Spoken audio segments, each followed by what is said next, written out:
welcome. My name's Stu Jones. I'm the president of Middle East Institute, and I have the distinct honor to welcome all of you tonight to this very special panel discussion. We were just sitting upstairs with the panelists, and I said, honestly, that I think this is the most distinguished panel that we have had at MEI since I started here in January. And Kate will introduce them, but it's a really special night for you. First of all, I want to welcome our visitors and guests from the Ministry of Culture of Saudi Arabia. We're so honored to have you here with us this week. And I know you're enjoying the rain, so I was glad to hear that you're not disappointed in the weather. I also want to thank Meridian International Center and especially TK Harvey and Lindsay Amini for their partnership and support for this program. We've been really delighted and honored to work with you on this. Kate is going to properly introduce the panelists, but I can't let this opportunity pass without shouting out to some outstanding friends and colleagues who are going to be speaking to you tonight.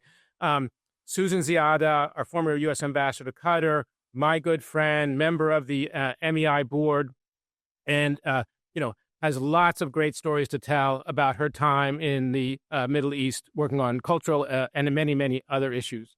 And then, of course, Deborah Lair, another member of the Middle East Institute Board of Directors, will be bringing to you a private sector perspective, and I'm really delighted that she could join us here tonight. Glenn Davies, another dear colleague of many, many years, one of the first Foreign Service officers I met when I came back to Washington, with lots of experience from a different part of the world. And, of course, Lee Satterfield, who directed all these cultural programs at the State Department and still is widely regarded as the gold standard for assistant secretary. So thank you all for being here. I'm sorry if I stole your thunder, Kate, but I couldn't, my feelings are too warm not to convey. So thank you all very much for coming tonight. We've got a wonderful distinguished guests in our audience as well. So please enjoy your evening. I have to apologize. I have a long-standing commitment to be at the U.S. Chamber, so I would love to stay for this conversation, but I wish you well, and thank you again for coming tonight. Thank you. Well, what a pleasure to be here tonight for this truly engaging conversation. And it's such an honor to be here with such a distinguished group of panelists. And I want to welcome our Saudi guests tonight. It's such an honor to host them as part of this MEI-sponsored cultural diplomacy and training and networking opportunity here in the U.S. And we have an amazing group from a variety of departments within the Ministry of Culture. We're represented here tonight by 5 people from the International Cultural Relations Department, and it is their job to engage with international partnerships and build engagement overseas. We have here the director of Asia and the Americas, and many of his colleagues. We have others from the Biennale Foundation, which puts on 2 wonderful art biennales on alternate years, the Diriyah Biennale in Riyadh, which is a contemporary art fair, and the landmark Islamic Biennale in Jeddah every other year. You have somebody from the Visual Arts Commission, sort of overseeing the cultivation of the art scene in Saudi Arabia, and 3 people from the events deputyship who put on the major events inside the kingdom, including the upcoming Founding Day. And they're especially interested in learning more about cultural diplomacy because, as we all know, Saudi is engaging and embarking on a very ambitious cultural diplomacy project. They're investing billions in culture, and cultural diplomacy is a very important tool of theirs for connecting with the world. So thank you all for being here. I also want to thank once again TK Harvey and Lindsay Amini from Meridian, and of course our colleagues Lynn and Charlotte. So we're going to have a very interesting and engaging conversation tonight about the role and the value and the practice of cultural diplomacy. And we're going to talk a little bit about what we've done, what the Saudis are doing, and also what the Saudis are doing in the United States. And for those of you who may not have heard, 2 MOUs are recently signed with the Saudis between the Royal Commission for Al-Ula and the Smithsonian National Museum of Asian Art. They've just signed a heritage MOU, and the National Zoo just signed an MOU to bring 2 Arabian leopards to the zoo in 5 years' time. So this is truly remarkable, and we hope to see more initiatives like this moving forward. Well, let's begin with introductions. Stu stole my thunder, but we wanna get into more details. Lee Satterfield is a distinguished diplomat and public servant who most recently served as Assistant Secretary of State for Educational and Cultural Affairs at the State Department. And in this role, she led the U.S. government's sort of premier cultural diplomacy projects, Fulbright, IVLP, and other initiatives to foster, mutual understanding and collaboration with foreign nations. Ambassador Glenn Davies is a distinguished former U.S. diplomat. Among his many postings, he served as U.S. ambassador to Thailand from 2015 to 2018, where he led a very significant sort of landmark cultural diplomacy initiative called the Great and Good Friend Exhibition, celebrating 200 years of U.S.-Thai relations. Deborah Lair is the CEO of Basilina. It's a strategic advisory firm which works across the Middle East and Asia, where she's worked on a lot of cultural diplomacy initiatives, including in Saudi Arabia. And she's also the founder and chairman of the Antiquities Coalition, which works to fight illicit trade in antiquities. And Ambassador Khuzanzadeh has enjoyed a distinguished career in the State Department, serving almost all of her time in the Middle East. The entire time in the Middle East. How wonderful. And with many postings, Riyadh, Baghdad, Amman, Jerusalem, Ambassador to Qatar, as Stu mentioned, and served as the Deputy Assistant Secretary of State for Arabian Peninsula Affairs. So, Lee, I'm going to start with you. And you oversaw many important initiatives during your time heading ECA. And I want to understand from your vantage point, what makes cultural diplomacy strategically valuable to a nation's foreign policy? What kind of impact can it have? And maybe draw on some examples from some of the initiatives that you were involved in that were especially effective. Great, thank you. Hello, welcome everyone. I'm so delighted to be here. I agree with the ambassador's earlier point. I was asked to join the panel and thrilled to do so. And when I saw who was going to be participating, I was like, they don't need me. But I'm happy to be here and be a part of the discussion because I do think it is critically important. And what we're doing as culture diplomacy practitioners, either within government, externally in the private sector, at an organization, it's more important now than it ever has been. And I was delighted to have been able to serve my country at the State Department during this past administration, and the programs that we started and that we felt so strongly about playing an important role in our U.S. foreign policy objectives are continuing, and we hope to see them thrive going forward. How do you look at the world of culture diplomacy? From the perspective of the State Department and the seat that I was in, and in other ways, including now as I continue to stay engaged in this work, you've got to make sure that your objectives align with foreign policy objectives. And you need to assess good culture diplomacy practitioners, public diplomacy. I like to talk about it a little more broadly and call public diplomacy more than just specific to culture, like arts and film and artists and exchanges. It can be so much broader than that, and we'll get into that a little bit in the future in this discussion. But determining what the opportunities are. What are the opportunities? Right now, in my mind, the United States is getting ready to see a decade of international global sporting events here in the United States.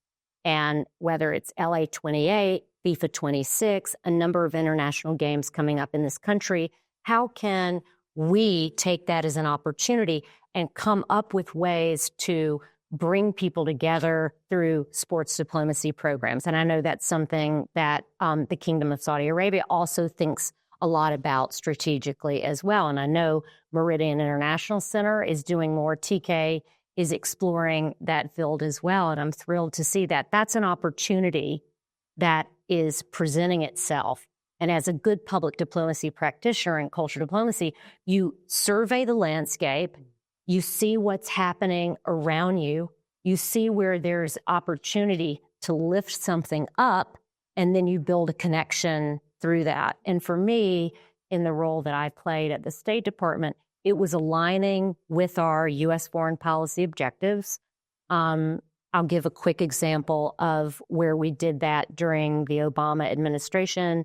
We were working to support more women in industry, tying to economic opportunity, both in the region in the Middle East and other places around the world. We started a program for women in tech to mentor with women in the United States at technology firms in this country to spend time in the United States and to learn more about the tech field and grow as individuals in their economic opportunity and in a certain field, but also build and strengthen relationships. It really is all about people to people. And we all know that. We wouldn't be sitting in this room if we didn't believe that. Beyond government to government, it's relationships that'll strengthen communities and achieve broader examples. And that ultimately is peace.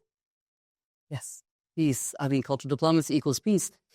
Tell me a little bit more about the music diplomacy initiative that you were very proud of, and what were some of the keys to the success of this? Because I know we've been talking a lot about maybe Saudi has a very famous hip hop artist. We're thinking, well, let's bring this hip hop artist to America. Oh, PK, do you know this? Yeah. I love that.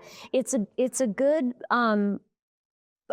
point because the Music Diplomacy Initiative that I had Secretary Blinken announce a couple of years ago, I didn't come into the job after I was confirmed by the Senate and asked by the president to serve in this role. I didn't come in thinking, I'm going to do music.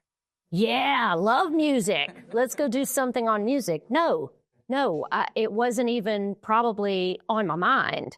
I was thinking about growing the Tech Women program and the mentorship and something in sports because I saw that coming down the horizon. And I thought, but I knew you have to take a minute, see what's happening in the world, see what's happening in your own country, and see where those opportunities are.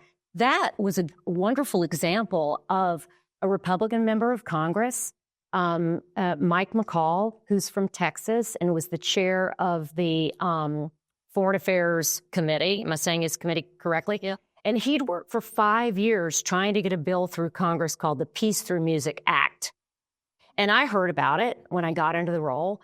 And he was working it through Congress. And the whole premise was very simple. He was calling on us to do more to promote American music around the world, to use artists and relationships to support peace around the world and to promote peace and security and relationships, and using music to do that. And I didn't know the congressman and met him early on in my tenure and said, if this bill passes, I'll be the one to implement this program. And I'm looking forward to being able to do that. And he said, great, because I'm going to get the bill passed and we're going to do this together. And I thought, oh my gosh, look, I'm Googling music. I was like, I'm from the South. Give me a country music singer. I'm all in. But broadly, I had to study. And we ended up bringing on private sector partners and working with Republicans on the Hill and within my own administration to make this a really significant initiative over the last couple of years. And it was impactful and wonderful, but it wasn't something I set out to do. It showed itself as an opportunity. And it ended up being, I think, one of the most significant public diplomacy programs that we started during the last administration. Thank you, Lee. Glenn, I'd like to turn to you. You oversaw this wonderful exhibition called the Great and Good Friends exhibition in Thailand, which is also cited as a model for cultural diplomacy. I want to hear describe kind of what it was and what made it diplomatically impactful beyond being just a great exhibition. Sure. Well, let me first of all, thank you very much for inviting me here today. The truth is, I don't spend a lot of time thinking about cultural diplomacy anymore.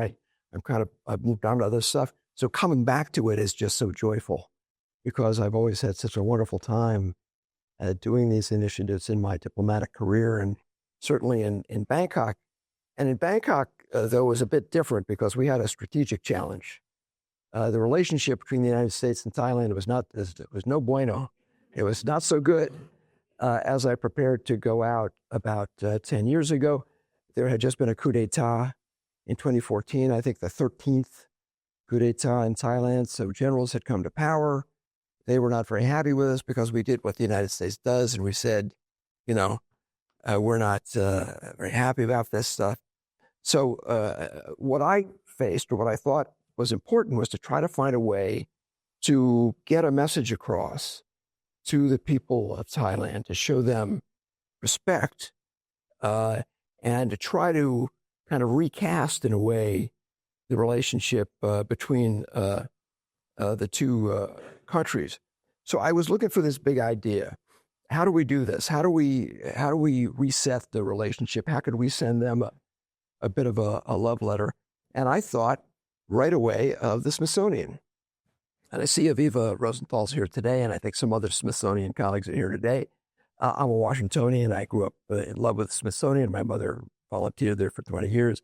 And I knew that the Smithsonian had in its vaults all of these wonderful gifts over the last 200 years from the kings of Thailand to the United States of America. And I knew that very few of those had ever been seen publicly. And I wanted to see if we could access those and use those in a way to make a connection. Could we remind the Thai people at a more kind of meta level of this friendship that we had for quite a while? And we discovered that a fun fact about the relationship that nobody really knew, or it wasn't in the forefront of people's minds, that in fact, the first recorded visit of any American to the Kingdom of Siam was a ship's captain named Stephen Williams from Massachusetts, who showed up in Bangkok in 1818 on a sailing ship, and he was there to do a deal. He wanted to buy sugar because the sugar from Southeast Asia is spectacular. So he pulls into port and began this relationship, and he brought back with him a letter from the court of the then Thai king to our President James Madison, which we still have, and it figured in the exhibition that we put on. And we wanted to go all the way back then, and we wanted to kind of rewrite the narrative of the relationship. It's not government to government, it's people to people. It really began with a guy on a ship trying to do a deal, and that initiated what we knew in 2018 would be 200 years of this relationship. So get a bit beyond the government to government. It's not about signing treaties. It's about people dealing with each other. And we came up with this concept.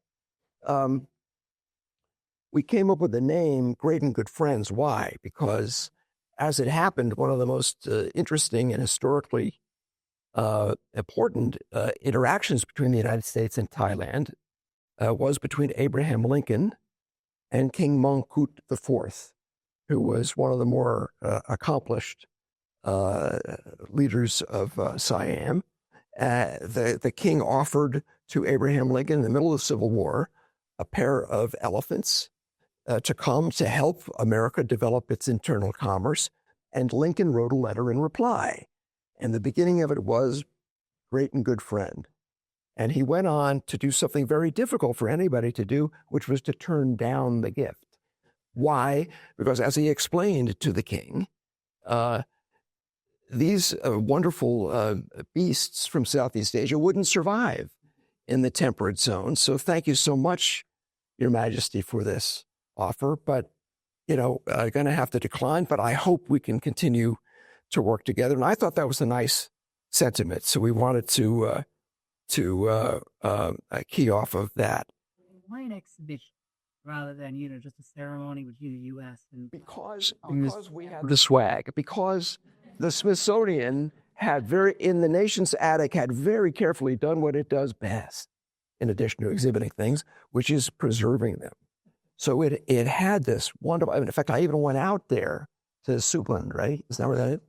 And I was a kid in a candy shop, and I saw this stuff. It had very rarely been exhibited because the Smithsonian can't, what does it exhibit? A small percentage of what it has. And I thought, this is perfect. This is a perfect device to select from these objects. I wasn't going to do that. but Meridian comes into the picture.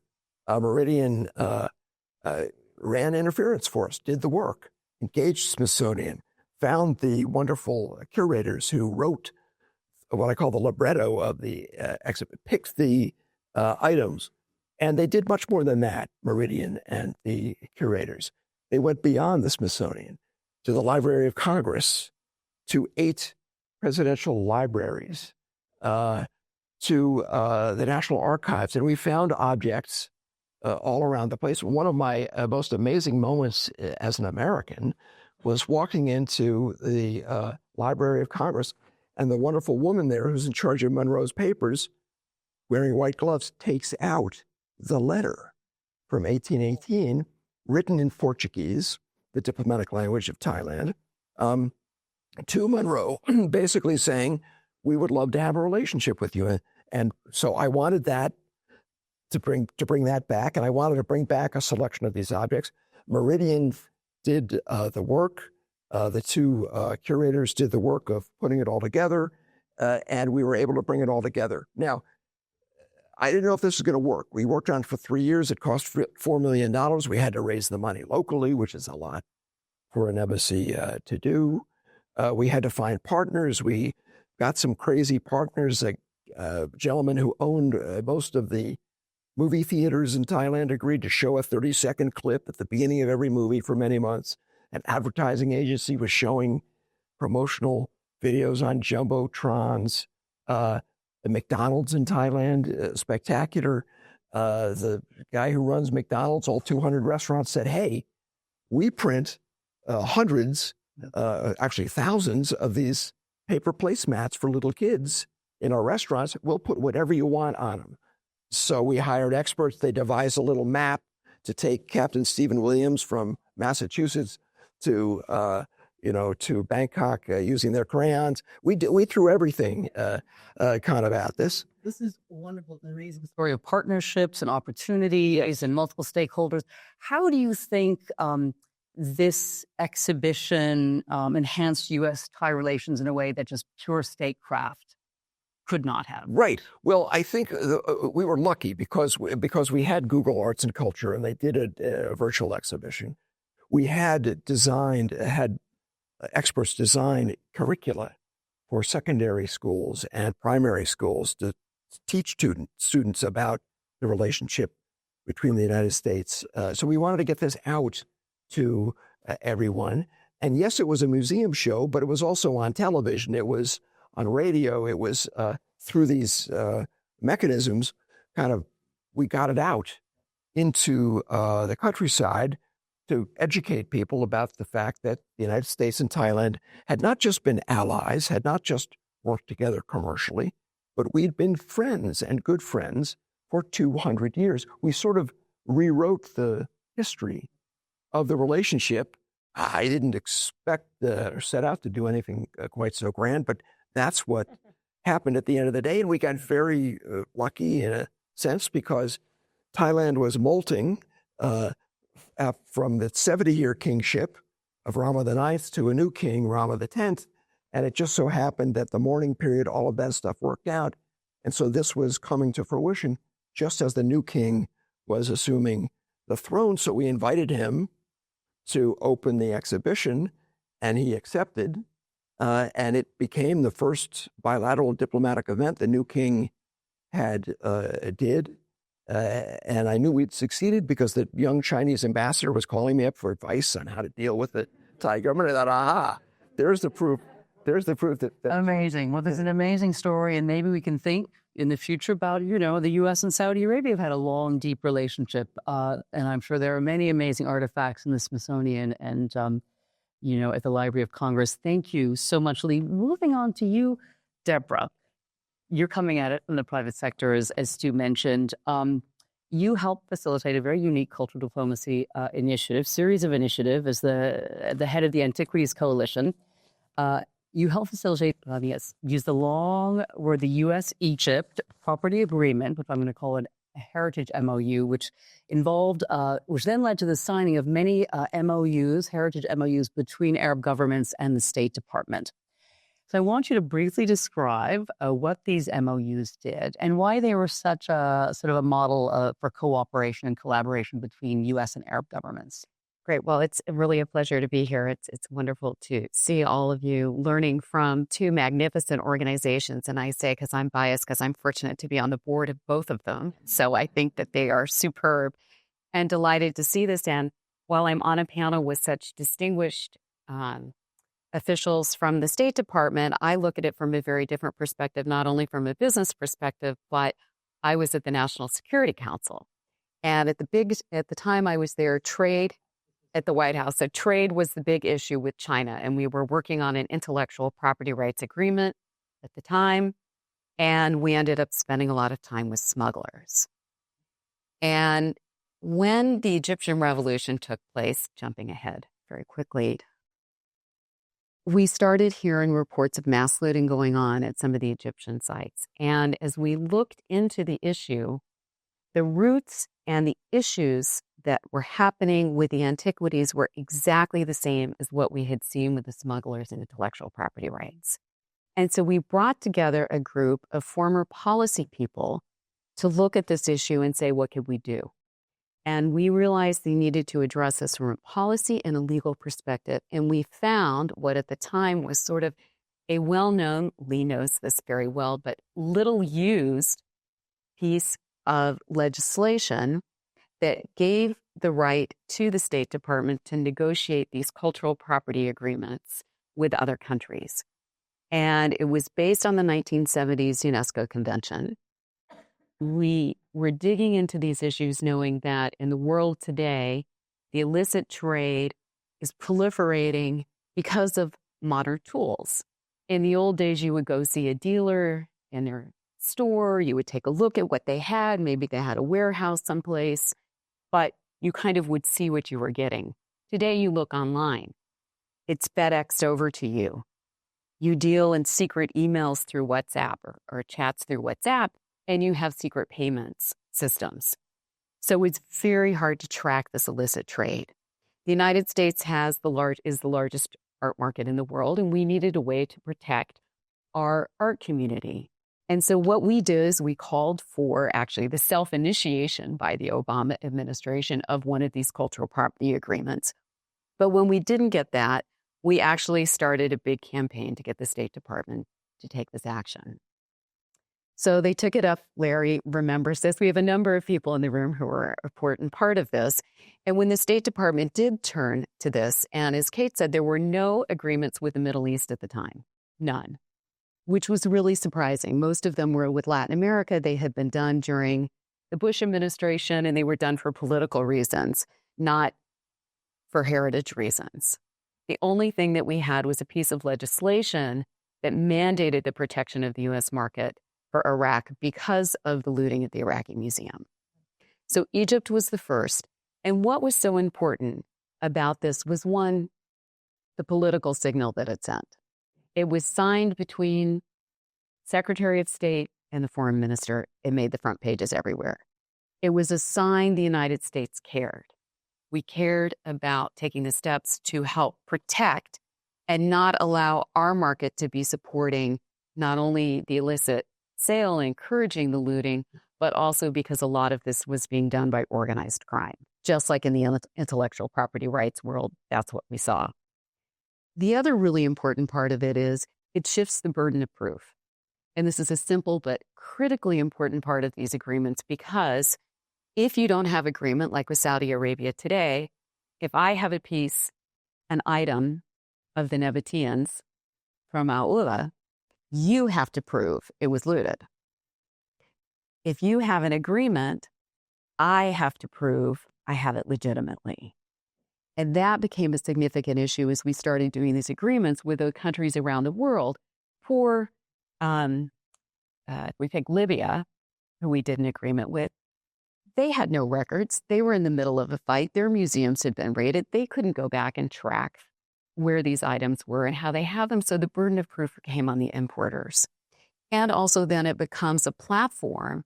And again, Lee gets tremendous credit for leading this, for cultural cooperation. So in some cases, we are providing financing to national museums. In some cases, it's programs just like this that we could fund. Right. So it went way beyond sort of legal cooperation. I mean, That's talk right. about the people-to-people cooperation in terms of just conservation and capacity building, and how it really was about shared interests and values on both sides, the U.S. side and the Arab side. So today there are over 30 of these agreements signed, not almost every Arab country except the Gulf. And with Bahrain, we have an agreement, and I was very encouraged to hear an agreement is being discussed with the kingdom to create these platforms. But was also encouraging is other countries then turned around and started doing them with each other. And they started cooperating. So Egypt has been doing them with a number of the other countries. And it does, as Kate says, provide when there's a crisis, when, for example, ISIS was attacking certain of these museums, we could send in conservators to help. Smithsonian has done a really magnificent job in leading a lot of this conservation and preservation work. And in fact, Richard Curran, who's one of my heroes from Smithsonian, has a whole initiative that they started to really work with countries in crisis. So we have music diplomacy, art diplomacy, heritage diplomacy. Susan, I want to turn to you. There's everything else. There's so much. Economic empowerment. Yeah. I mean, you spent your career in the Middle East, and you said that cultural diplomacy initiatives were very effective in the Middle East, and they weren't just effective, of course, in generating goodwill, but really in serving as important foreign policy tools. So talk about some of the examples and how they helped, deepen U.S. relationships. And Yeah. Well, I had the privilege of, first of all, thank you very much. It's wonderful to see this audience and to be on this panel with my good colleagues. I had the privilege of serving my entire career, except for 2 short assignments in Washington in the Arab world. And it was really a privilege for me. And it gave me an opportunity to really learn a lot about these countries, the people, their culture, their language, how they think, their societies, in a way that I think is very difficult to understand from far, or even when you kind of parachute in for a few weeks and leave. And believe me, when I left after, my career, I probably spent about 19, 20 years in the region. I still felt, oh my goodness, how much I still don't understand. And of course, from country to country, it's very different. Now, I served in 8 Arab countries. I will say I actually started in Jerusalem, but my writ was the West Bank and some work in Gaza. So this is why I say it the way I do. And I did start out my first 1, 2, 3 assignments, and then were as in cultural and information. And in particular, I also did 2 assignments in Saudi Arabia, one as the public affairs counselor. And so I did a lot of work in this area, and also in Iraq. I was there in 2008 to 2009. So some of my experiences from these periods really show me how much cultural diplomacy writ large, and when I say writ large, it can be cultural, films and art, and music. It can be exchanges, people-to-people exchanges. It can be sports diplomacy. There was one gentleman at State that gentleman only did sports. That was his whole writ. And I just thought he had the neatest job in the whole world, just to do sports diplomacy. But the thing that I used to always, when I was working with younger officers, I would always tell them, okay, you guys, as Lee pointed out, it's not just you have to understand the country. You have to listen very carefully. Actively listen. What are people telling you? Where are their opportunities? What are they interested in? How do their interests align with our interests? And then think about how we use cultural diplomacy to bridge the relationship in ways that sometimes political or economic or other types of diplomacy are either falling short, or the environment or the relations between the 2 countries are not lending themselves as easily. You think, during the Cold War, Duke Ellington, behind the Iron Curtain, performing jazz, talking about America and the multicultural nature of America. I mean, he was an extraordinary symbol of America in that period. Well, my first assignment in Jerusalem. Now, they sent me out there right after Oslo was signed, the Oslo process. And, now here's an opportunity, and we can start doing all kinds of work with the Palestinians in the West Bank and Gaza, and maybe even do things between the Palestinians and Israelis. And there are loads of opportunity. And how can we bridge this gap? Well, for one thing, Oslo came after 10 years of intifada, where our relations with the West Bank and Gaza were really pretty bad. The Palestinian Authority still hadn't come in. They came in 1994. So the question became, how do we work with institutions and start to pull the threads of a relationship? Interestingly enough, when I talked to a gentleman who was on the faculty at Birzeit University, an American Palestinian who had worked in the States at Northwestern for many years, he said to me, the Fulbright program was the single program that managed to maintain the relationship between us as Palestinians and the American consulate in Jerusalem. The single program. And it was very important. And at that time I said, okay, so how can this program work even more for you now? He said, we're trying to build up our faculty and our programs. Can you help us identify faculty who can come for a year to develop our international relations program? Because now the Palestinian Authority is coming in. We need to develop diplomats and people who are skilled to be able to represent our missions abroad. And we need a good IR program. And that's how the Fulbright program was the single link that started us in working with the Palestinian Authority in that Educational exchange. Right. Another example, and this one probably was my favorite. So one, we said how it closes the gap and maintains relationships when things are really fraught, right? Two, how does public diplomacy and cultural diplomacy act as a convener? In other words, bringing folks together. Now, again, we're talking post-Oslo. What can we do to bring Palestinians and Israelis together? Now, at this point, I had left Jerusalem and moved to Jordan, where I was the cultural attaché. And I had the good fortune of working with a gentleman named Jim Marioni, who was a celebrated playwright at NYU, New York University, at their Creative Arts Theater. And he had written a play, and the play was part of a project called Crossing the Bridge.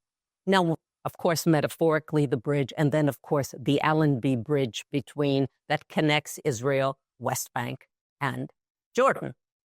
And so we came up with a project working with Palestinians, Israelis, and Jordanian acting groups.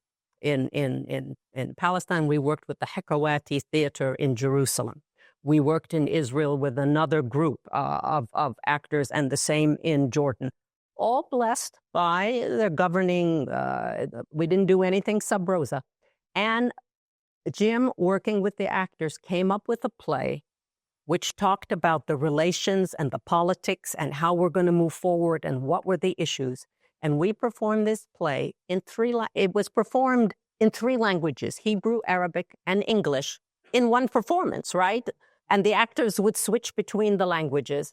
And we performed it in Amman, Ramallah, Jerusalem, Tel Aviv, and Haifa. This was like, how could you possibly bring folks together in this way and use it as a way of bringing peoples together to talk about what, in the aftermath of Oslo, as we move forward, what does peace look like? How can we get there? How can we create these relationships? Well, thank you. We've just heard some wonderful stories about different cultural diplomacy initiatives. Now let's look forward. Let's look ahead. And Lee, I want to ask you about, in the old days, cultural diplomacy was very sort of government-driven. Soft power was government-driven. Today, successful initiatives seem to involve many stakeholders. Public-private partnerships are more common. Talk a little bit about, the value of this kind of multi-stakeholder collaboration, but also the challenges, right? I mean, what we heard today in one of the workshops is how hard it is for, a lot of our delegates here working with many different stakeholders and partners, but their advantages mainly, but challenges. Yeah. I'm thrilled to hear that that was a topic of conversation already. I think stakeholder engagement and finding partners to go beyond government to do reach to people, as you've heard every panelist speak about, is critically important to the future of public diplomacy and culture diplomacy. I'd love to give a couple of examples and tell why that's important, but I want to make a comment on some of the things I've heard already, just to underscore a couple of things. One, I was sitting here thinking as I was listening to the panelists, maybe culture diplomacy is where necessity meets opportunity. Like, we keep thinking about what are the opportunities. I told the crazy music story, didn't even care, and it just came to me. And then the 200th anniversary of the relationship and a new king. Deborah tells the story about being at the NSC and needing to do something from a policy perspective and taking the idea of culture diplomacy and bringing that to life. And I've got to give her credit here. She really did push the U.S. government toward making better choices about these MOUs with other countries and protecting cultural heritage around the world. And I think that the U.S. has become a real leader in that space, and she was driven in making that happen. I think you need leaders like Susan, who spent her career in the region listening. I heard her say listening, and just wonderful examples of how individuals as leaders made those things happen, and they wouldn't have. And I think Glenn is underrepresenting how difficult his project was. That was a massive undertaking. I remember it, and I thought, wow. And Viva and TK worked so hard on it at the time, and I thought, they're going to do what? That bring all these objects to Thailand to display them and have all these private sector opportunities. It was incredible. These are great examples of things that that made a difference and mattered. Glenn Davis is sitting back here. He runs the Cultural Heritage Center at the State Department, and I've just got to give him a shout out. He's a wonderful, distinguished Foreign Service officer. We had the great privilege of working together when he was the PAO in Ukraine, and we did a lot of work there. And he came back to Washington and now runs that office. So he's pushing to get many more of those cultural property agreements done around the world. So we're so proud to have him in that role. So I'll go a little deeper on the project that I mentioned before, because I think it was probably the most impactful of my last posting at the State Department, music. And when I've already explained how it came about, it was an opportunity that presented itself. I was like, this makes sense. Let's do this together. And we started building it out, and we wanted to bring on private sector partners. So we weren't using government taxpayer dollars and resources to promote a new initiative. We wanted to bring in partners to do so. I did not know these organizations at the time and was introduced to them. And I think it was through Chairman McCall and others. He brought the Recording Academy, the Grammys, to the table. And I think it was Susan who mentioned aligning if stakeholders come to the table with an alignment on what with their goals, you can really make something magical happen. And the Grammys came on as a partner, and we created a mentorship program, a people-to-people program. We picked a couple of countries from around the world and asked the Grammys to have their Recording Academy members. These are American musicians and artists and in all across the country, mentor people from around the world. And it's not just a songwriter or a singer or a musician. It was somebody who, a running tech, or a board creating music, or someone who wants to be an agent to artists, or someone in the field of law. So we created these various avenues for economic opportunity in the creative industry. And the Grammys came on board to mentor people from around the world to help elevate their work and grow in their profession. So that was an example of bringing on an amazing private sector partner to help us do the work. We could have never done that at the State Department. What was I going to do? Knock on some door and fight this? Hey, sound mixing, anybody? No. I mean, you got to bring an expert to the table. You've got to find the people who can bring that component to something. And we did that. And the other partner in that program I'll mention quickly and then move along was YouTube. So YouTube partnered with us. And again, I didn't know them. They came to the table and they brought artists, so American artists. They went out and asked artists, and these are high-profile, amazing musicians, if they wanted to become global music ambassadors to help promote peace and opportunity around the world. So they were announced as the slate of artists that would go out and I don't know if you guys know Jelly Roll. He's a country music artist. I'm back talking about country music. I didn't mean to, but he was in Canada performing at a show, and his history is that he'd been imprisoned and had struggled with addiction and issues that got him into trouble when he was younger. And he went into facilities to talk to young people who were also gripped by addiction and had problems and difficulties in their own lives. And he went and talked to that community about how you find your way out.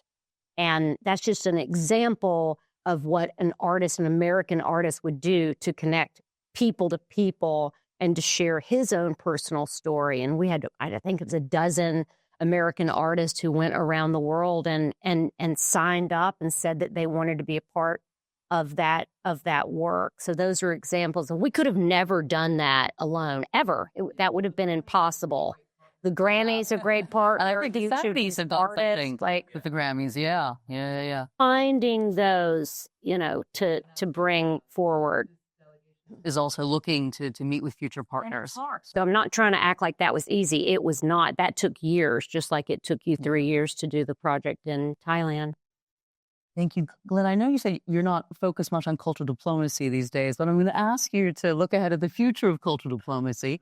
And, just sort of across, not just in the U.S., but across the world, do you think more emphasis should be placed on the value of cultural diplomacy within foreign ministries, and why?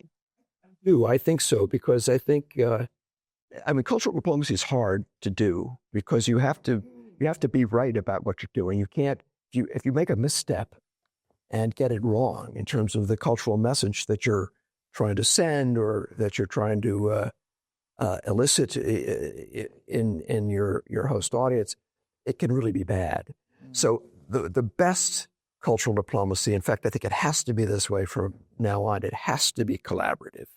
It can't just be, my father was in the Foreign Service. I grew up, Moscow, Warsaw, Afghanistan, Calcutta, all over the world during the Cold War. And that was all about, as we've already discussed, sending musical groups out, publishing millions of copies of magazines and distributing them. It was all very send and receive. Now, I think it really only works if you find ways to truly collaborate. So another project we did was we had been working for many years to help preserve a famous temple in Thailand in the old capital of Ayutthaya to prevent it from flooding. We work with World Monuments Fund. We found all of the Thai experts, brought them in to be part of that effort. Same with this Great and Good Friends exhibition. It wouldn't have worked if we hadn't had a collaborative process going with all of the Thai historians, all of the Thai museum experts, if we hadn't made it something that we did with them. For instance, we for the first time in the kingdom, we helped, along with Thai partners, to train the differently abled so that they could provide docents. It had never been done before to visit this exhibition. So, that's the joy of these things. That's the real benefit of these things, is when your audience, your host country, really feels like if they've got a stake in it.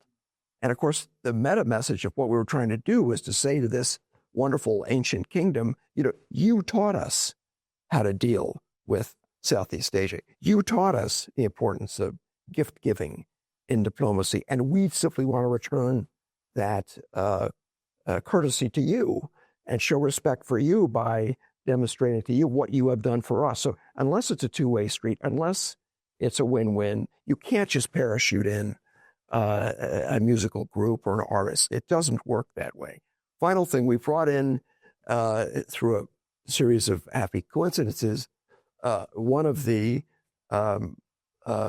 actors who'd been on Broadway in Hamilton. He played Aaron Burr in the second cast, and we brought him in. Actually, really just put him up to have a little vacation in between, shows, and we arranged a sing-off between the greatest tenor in Thailand and this fella.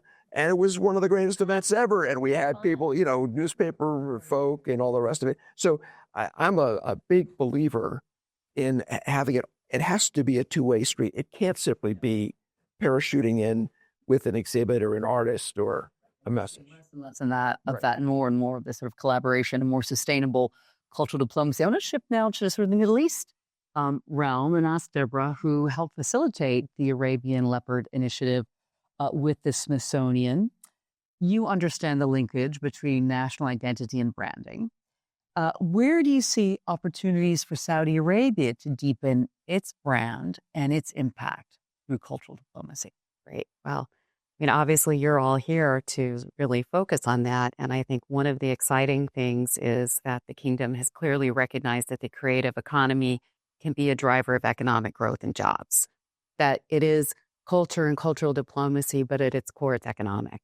And so how do you translate that economics into something that you're proud of, but also is really good for your country? And I think as we're looking, some of it is big and some of it is just little day-to-day things that you can be doing.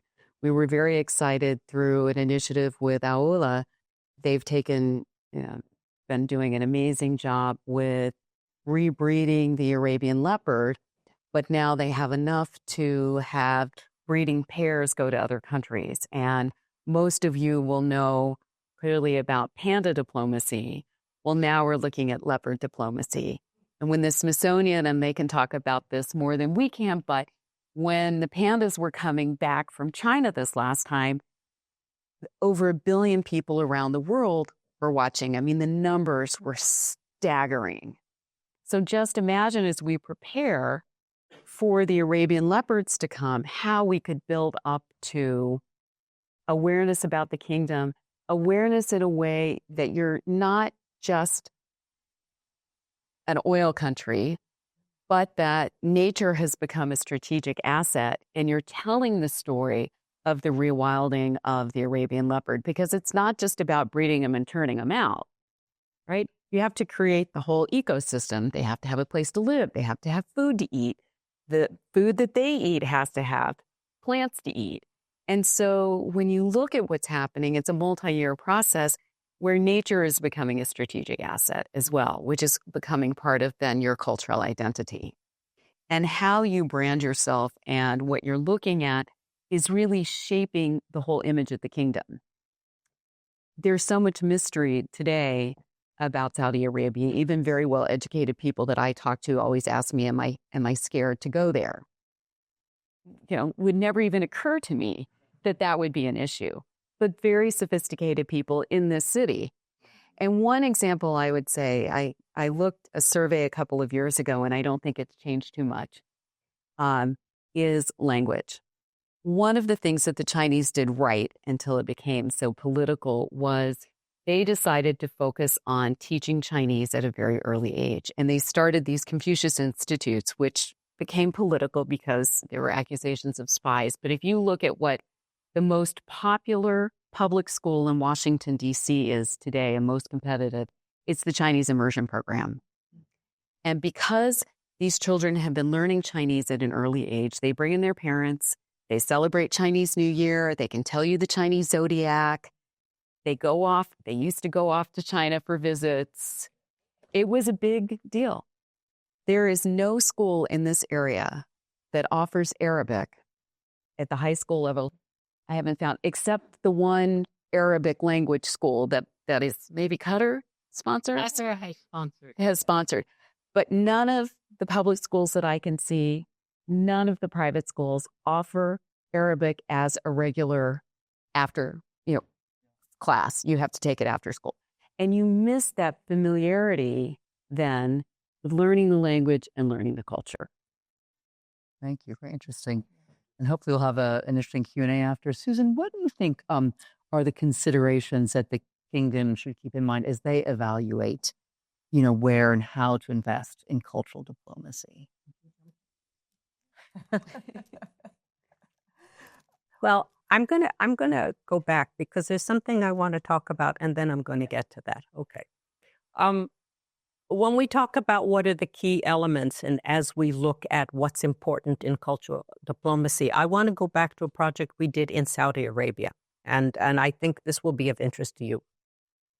Today, there's a lot of discussion about Al-Ula, the development of Al-Ula, other archaeological sites. When I was the public affairs officer there from 2007 to 2008, archaeology was something that really was kind of quietly discussed.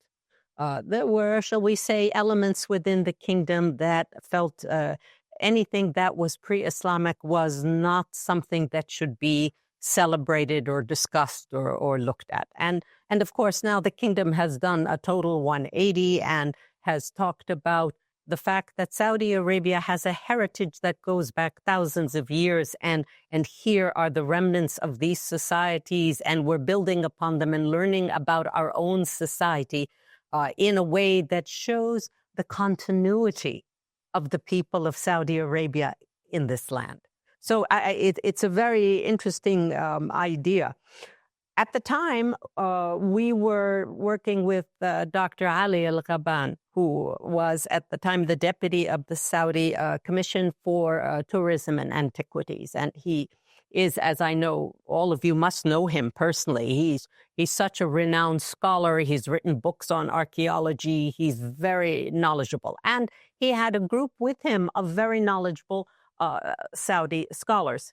The question was how we can bring together American scholars, which is what he asked of us. We want help from America to work with us. And I like the idea of the cooperation and the partnership.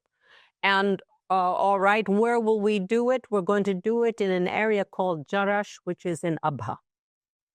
And it was an area that had not really been explored much at all. But why I like this example is, A, the request came from them, from the Saudis. They wanted us to work with them. We were able to bring in scholars from U.S. universities, from Princeton, from Brown, from Michigan, and Penn were the 4 universities. What was interesting is this was the first time in my memory in Saudi Arabia that we had done a public-private partnership. And who was our partner in this? ExxonMobil. Now, why is it interesting? You think of ExxonMobil and their equities in the kingdom, which are purely in the energy domain, right? I mean, that's what they do. But part of what the archaeologists were looking at is how do we develop the tourism sector by developing our sites in Saudi Arabia, quietly at first, because there wasn't a lot of acceptance for this. And then that in turn can support jobs, economics, tourism, which then helps diversify the economy away from pure dependence on the energy sector. So I always thought it was really creative and smart of ExxonMobil to say, we want to buy into this. We want to help Saudi Arabia. We're helping them develop their energy industry, but we want to be part of their diversified economy in the future. And so it was that nascent development of tourism. And then you look today and you see what Al-Ula has become as a platform in the kingdom. And you have to go back to Prince Sultan bin Salman, who was the head of the Saudi Commission at the time, and his deputy, Dr. Ali Al-Ghaban, and how they thought strategically down the line. And for us as Americans, to have the relationship in part of Saudi Arabia that supersedes simply energy and helps them look to their future was a very important investment in the partnership between the United States and Saudi Arabia. So that's my favorite. That was my favorite project when I was the public affairs officer. Yeah, We got a chance to tell that story. Well, why don't we open the floor to questions?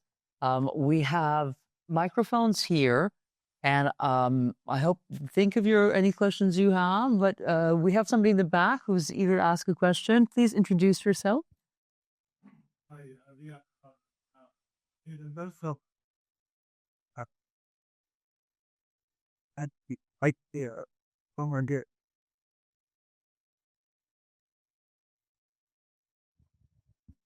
Thank you, Lynn. 18 years as a filmmaker, I still cannot turn these on. All right, I will change my question. Actually, I'll tell a little story, filmmaker. Somewhere around here, this wasn't a building. This was a larger backyard. 18 years ago, the State Department funded something called On the Road in America, and we had Saudi students here. It was the first show on NBC, Shahid. It launched Shahid. And we did with MEI something called Quizapalooza, but there Mesopotamia was part of it somewhere, and was 10 teams, U.S. universities, competing against Saudi and Palestinian and Emirati students about the Middle East history. Georgetown came in first, surprise, surprise, and the students that were on this reality show called On the Road in America from the region came in last. Right here, around that beautiful Syrian Damascene fountain. And they couldn't get over it. And they said, you don't speak Arabic. How do you know about our history? How come we don't know these things? So I don't know. There's something that attracts us to the region.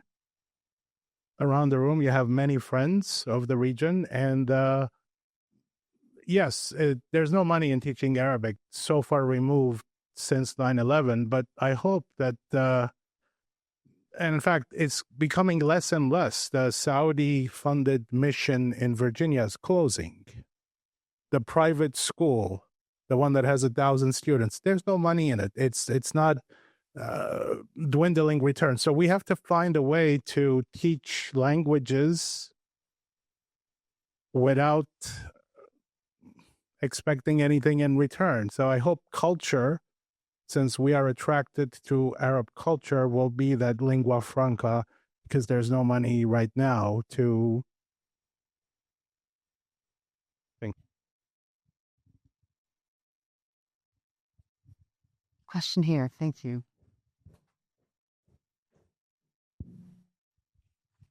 Thank you very much. And this has been a fascinating panel. I've had the pleasure of working with Susan in many of my tours with the Foreign Service. And she's always been a wonderful mentor to me. Somebody mentioned the Confucius Institute and then the negative follow-ons. When I worked in Dubai a number of years ago, I was working on Iran, and we started doing cultural diplomacy, and we created the largest IVLP program that existed at the time. And very quickly, the Iranian government started accusing us of recruiting spies, and we must have, if we were doing something on Iran, there had to be a negative goal to it. We would never just do cultural diplomacy because it feels good. So my question is just, how do you try to avoid the negative accusations that come along with cultural diplomacy?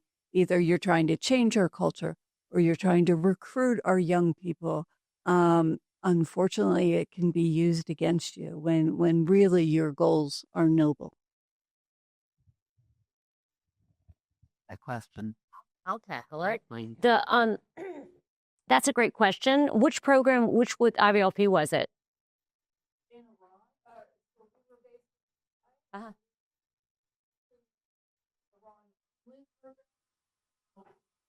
What was this topic? Oh, every Culture. all Yeah, neat.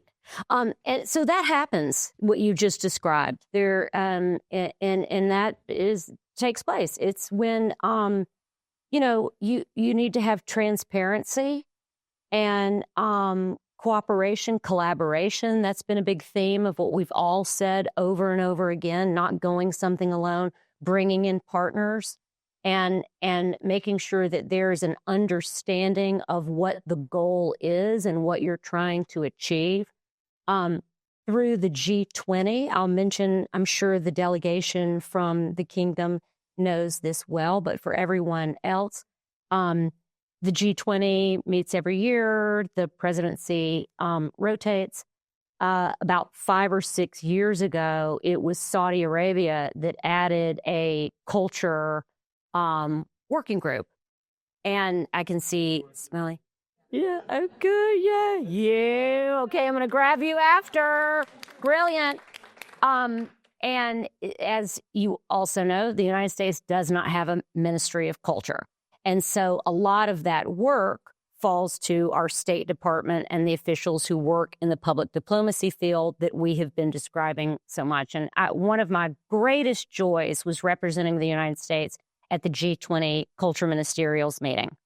And I got to work really closely with the Cultural Heritage Center because most of the work was in that space, the relationships and that we built around protecting cultural heritage in a certain country, stopping illicit items from coming into the United States and being properly returned to their rightful home, or those are the components. And we did that mostly in the G20. But it was also an opportunity to get to know other leaders in the culture space and talk about the programs that we administer. And I'm proud to say that there are many countries around the world who started to emulate the things that the State Department was doing.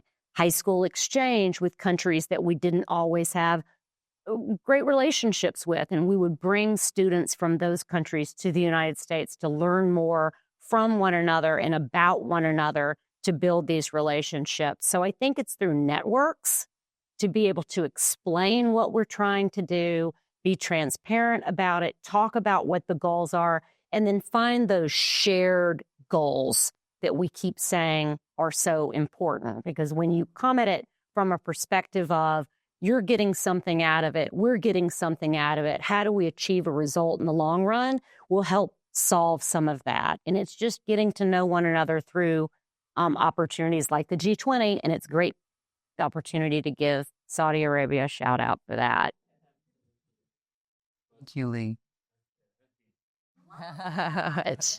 Yep, she leads it. Well, I want to be very mindful of the time. We started late and it's already 10 to 7. I know everyone's hungry and thirsty. Yep. And I hope that our dialogue today helped provide some insights as Saudi Arabia embarks on its very ambitious cultural diplomacy agenda and future. So please join me in thanking our wonderful group of panelists and Jeff.